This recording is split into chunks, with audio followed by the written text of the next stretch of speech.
हम्पी ये एक ऐसी जगह है जो कि लोकेटेड है कृष्णा तुंगभद्रा नदी के बेसिन पर।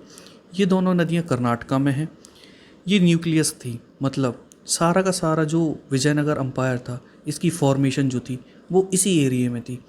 इसे फाउंड किया गया था 1336 में। अगर अभी कोई भी व्यक्ति यहाँ के रुइंस मतलब यहाँ के खंडर को विज़िट करता है तो इससे ये समझ में आता है कि ये काफ़ी फोर्टिफाइड सिटी थी, काफ़ी अच्छे से बनी हुई थी। इसके कंस्ट्रक्शन में किसी भी तरीके का मोर्टार या फिर सीमेंटिंग एजेंट यूज़ नहीं हुआ था। मतलब करंटली अगर हमारे घर के जो कंस्ट्रक्शन होते हैं उनके बीच में सीमेंट लगाया जाता है तभी इसमें मजबूती मिलती है, लेकिन यहाँ का जो कंस्ट्रक्शन था यहाँ पर कोई भी तरीके का मोर्टार या सीमेंट यूज़ नहीं हुआ था।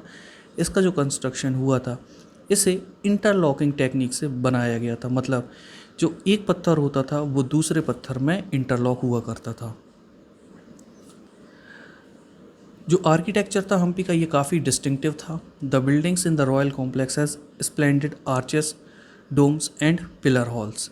चलिए आइए मैं बताता हूँ आपको आर्चेस कैसे दिखते हैं और डोम्स क्या होते हैं। जब भी आप कोई प्लेस को विजिट करेंगे तो आपको जो इस तरीके का स्ट्रक्चर दिखाई देगा ये कहलाता है आर्च।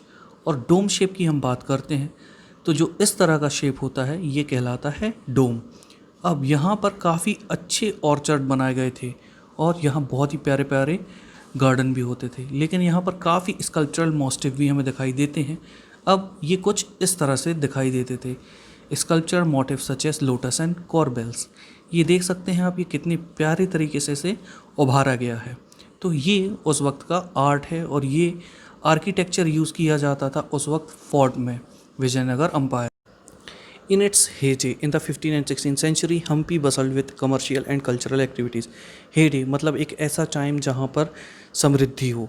उस वक्त मतलब 15th-16th सेंचुरी में ये एरिया काफ़ी वेल्दी हुआ करता था, काफ़ी समृद्ध हुआ करता था। यहाँ पर बहुत सारी कल्चरल और कमर्शियल एक्टिविटीज़ हुआ करती थी। मूर्स, चेतीस और जो यूरोपियन ट्रेडर्स हैं ये भरे हुए होते थे हम्पी के मार्केट्स में। मूर्स एक ग्रुप को कहा जाता है जो कि मुस्लिम मर्चेंट का हुआ करता था। जो टेम्पल्स होते थे ये हब होते थे कल्चरल एक्टिविटीज़ के। और यहाँ पर जो देवदासी हैं मतलब ऐसी लेडीज़ जो कि टेम्पल में डांस करती हैं, ये अपने डांस को परफॉर्म किया करती थी डाइटीज़ मतलब भगवान के सामने, रॉयल्टी मतलब राजा राजाओं के सामने।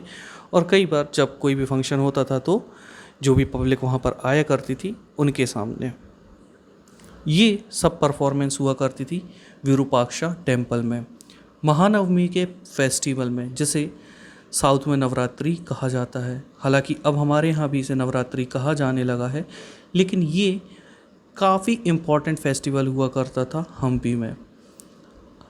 Archaeologist found the Mahanavami platform where the king received guest and accepted tribute from the subordinate chiefs. Mahanavami platform पाया गया यहीं पर, और यहीं पर जो गेस्ट आया करते थे किंग के पास या फिर जो उनके सबऑर्डिनेट होते थे मतलब उनके नीचे काम करने वाले चीफ होते थे, इसी महानवमी प्लेटफॉर्म में गिफ्ट रिसीव किया करते थे। यहीं से वो डांस देखा करते थे और म्यूज़िकल परफॉर्मेंस को देखा करते थे।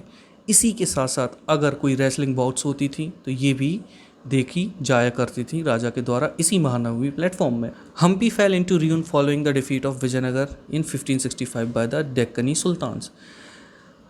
ये फ्लरिश कर रहा हम्पी धीरे धीरे र्यून्स में मतलब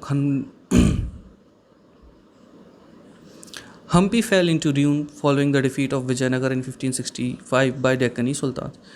हम्पी जो कि एक काफ़ी फ्लरिश जगह थी, ये र्यून्स में कन्वर्ट होने लगी थी, खंडर में बदली जाने लगी थी। कब? जब विजयनगर एम्पायर की हार हो गई थी डेक्कन के सुल्तान्स के द्वारा। ये हुआ था 1565 में, और जो डेक्कन सुल्तान थे ये एक साथ मिलकर इन्होंने हराया था। यहाँ पर गोलकोंडा, बीजापुर, अहमदनगर, बेरार और बिदार के सुल्तान शामिल थे।